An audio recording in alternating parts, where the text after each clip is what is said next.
అభిమానులకి శ్రేయోభిలాషులకి మా యొక్క వందనములు. మనం చూస్తున్నాము, గత 30 సంవత్సరాలుగా నేను పుట్టినప్పటి నుంచి చూస్తున్నాను, ఇక్కడ రెండు పార్టీలు పరిపాలిస్తున్నాయి. ఒకటి టీడీపీ, ఒకటి వైసీపీ. టీడీపీలో ఏమంటే దాదాపు 15 సంవత్సరాలు టీడీపీ, మన అమర్నాథ్ రెడ్డి, గోల్చెర్ల రామకృష్ణారెడ్డి, వీళ్ళ నాన్న వచ్చి ఎంపీ, కొడుకు వచ్చి ఎమ్మెల్యే. ఇప్పుడు చూస్తున్నాం 15 సంవత్సరాల నుంచి మిథున్ రెడ్డి ఎంపీ, పెద్దిరెడ్డి రామచంద్రారెడ్డి గారు ఎమ్మెల్యే. వీళ్ళు ఏం చేశారంటే దాదాపు వంశపారంపర్యంగా పాలిస్తా అన్నారు. వీళ్ళు తమ్మలపల్లికి ఒక ఎమ్మెల్యే, పుంగనూరుకి ఒక ఎమ్మెల్యే, ఎంపీ ఒకరు, ఇంకొకరు సుధీర్ రెడ్డి. ఇప్పుడు కొత్తగా వంశపారంపర్యంగా వచ్చే ఈ రాజకీయాన్ని మేము స్వస్తి పలకాలని తెలియజేస్తున్నాము. అదేవిధంగా 15 సంవత్సరాల నుంచి వీళ్ళు చెప్తున్నాము ఒక్క ఛాన్సీని. 2019లో పెద్ద ఆయన ఒక మాట అన్నారు, నాకు ఒక్క ఛాన్స్ ఇండని. ఒక్క ఛాన్స్ ఇస్తే రోడ్డు వేశారు. ఏం రోడ్డు? Bypass road.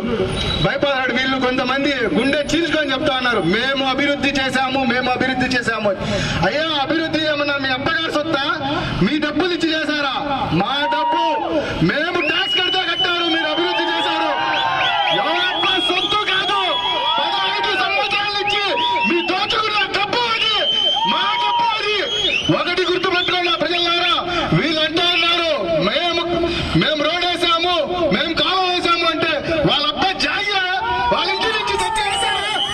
మేము రూపాయి చెత్త కూడా పన్ను కొడతాం, గుర్తుపెట్టుకున్నా. ఈ విషయాలు చాలా మందికి ప్రజలకు తెలీదు.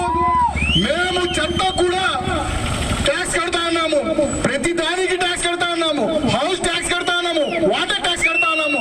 ఈ డబ్బులు ఆడిపోతా ఉన్నాయి. ఎవరన్నా అడిగే నాయకుడు ఉన్నాడా? అడగారు. ఎందుకంటే వాడు అడిగితే వాడి పైన rowdy sheeter, SC ST case ఇప్పుడు కొత్తగా మొదలైంది మన పుంగనూరులో. 20 గ్రాములు కొట్టుకుంటే ఒక ఆయన రెడీగా అంటాడు, రాత్రి 10 గంటలకి స్టేషన్లో పోయి సిఐ గారితో ఎస్ఐ గారితో, సార్ మమ్మల్ని కొట్టేసినారు, గలాట్ జరిగింది పోతుంది, వీళ్ళని పెట్టేది రాత్రి 10 గంటలకి SC ST case. SC ST case పెట్టాలంటే డిఎస్పీ గారు రావాలా, విచారణ చేయాలా, కేసు పెట్టాలా, 20 వర్గాల పైన. అట్లా లేదు మన పుంగనూరులో. ఒక వర్గం అధికార పార్టీ కేసు పెడితే వెంటనే స్పందించి వాళ్ళపైన ఎస్సీ ఎస్టీ కేసు పెడతా ఉన్నారు. మీరు చేయండి. రాబోయే రోజుల్లో ప్రజల్లో నమ్మకం చేసి, ప్రజలకు ఇప్పుడు దాకా ప్రజలు నిద్రపోతున్నారు, ప్రజలకు ఏంటో చెప్తున్నాను, మీరు ఇప్పుడు మెల్లకపోతే ఈ రోజు పుంగనూరులో మనం పారిపోవాల్సిన పరిస్థితి వస్తుంది. ఒకటే ఆలోచించండి. పోయినసారి సిఏ బిల్ నల్ల చట్టాన్ని ఎవరు అమలు చేశారు అండి? ఎవరు అమలు చేశారు చెప్పండి? ఎవరు అమలు చేశారు? వైసీపీ నాయకులు. మన రాజంపేట అభ్యర్థి ఎంపీ మిథున్ రెడ్డి గారు the accept the bill CA, ఏమే the accept the bill CA Vijayasai Reddy గారు, మన ఎంపీ మిథున్ రెడ్డి గారు. మళ్ళీ మన ముస్లింస్ పెద్ద నాయకులు ఉన్నారు మన పుంగనూరులో కొంతమంది, వాళ్ళతో కూర్చొని ముతవల్లి కూర్చొని పెట్టుకొని చెప్తున్నారు, సిగ్గు లేకుండా మేము సిఏకి మద్దతు చేయము. అయ్యా, ఆల్రెడీ సంసారం చేసావు నువ్వు. ఇప్పుడు బిడ్డకి పేరు పెట్టాల్సింది ఒకటే, ఆ పేరు ఇప్పుడు టీడీపీ వాళ్ళు పెడుతున్నారు. ఆ పేరు టీడీపీ వాళ్ళు పెడుతున్నారు. మీరు వెనకాల సంసారం చేసింది మీరు. ప్రజలు ఒకటే గుర్తించండి, సిఏ నల్ల చట్టాన్ని మన ఎంపీ మిథున్ రెడ్డి గారు, విజయసాయి రెడ్డి గారు యాక్సెప్ట్ చేశారు. దీనికి సాక్ష్యం ఉంది. కానీ వీళ్ళు మేము చేయలేదు అంటున్నారు. ఈ రోజు మన మత పెద్దలు పుంగనూరులో ఏమంటారు?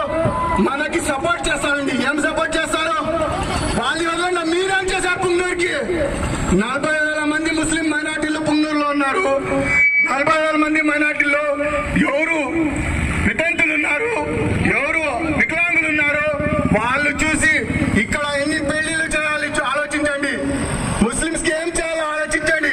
అంతేగాని మీరు మసీదులో కూర్చొని, గుళ్ళో కూర్చొని రాజకీయం చేయడం ఇది ఎంతవరకు న్యాయమని అడుగుతున్నాను. ఈ రోజు ఒకటే ఆలోచించండి. మన పుంగనూరులో కొంతమంది ప్యాకేజ్ గాళ్ళు ఉన్నారు, మన మత పెద్దలు.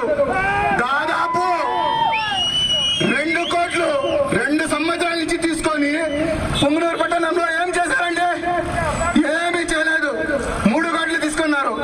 3 కోట్లు మా మత పెద్దలు ఏమంటారు, వైసీపీకే ఓటేయండి. ఏం చేశారు వైసీపీ పుంగూరులో?